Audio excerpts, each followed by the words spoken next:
Good morning kabayan. Nandito na naman tayo sa ating alaga. Pagkain tayo.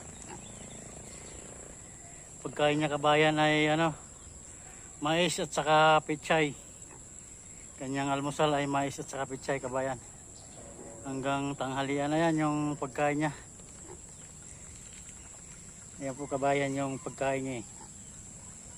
Mais at saka pechay. Pinagtabasa ng pechay hanggang tanghalian na yan niya kabayan.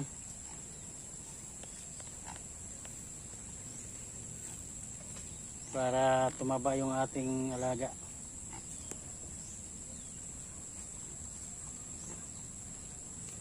Busugin siya natin ng pagkain na masustansya.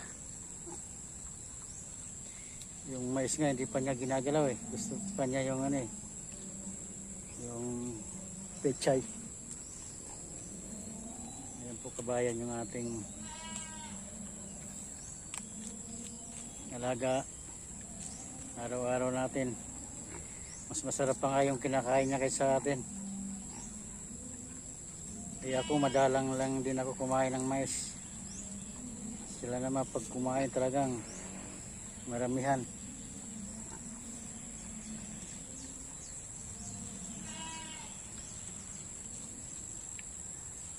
Iyak naman yung aking kambing.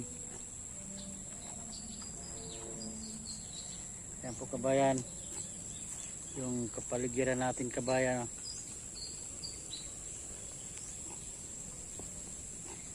Ayan po yung ating kapaligiran.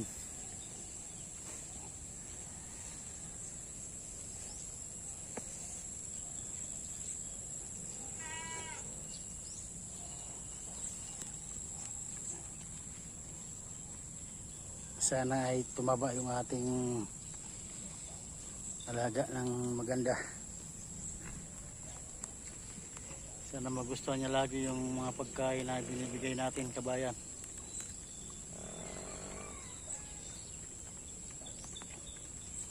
Para tuloy-tuloy lang ang paglaki niya kabayan.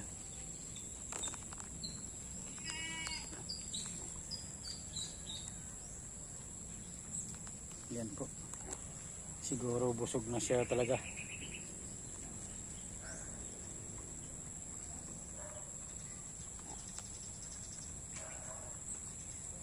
Hanggang tanghalian na yan kabayan.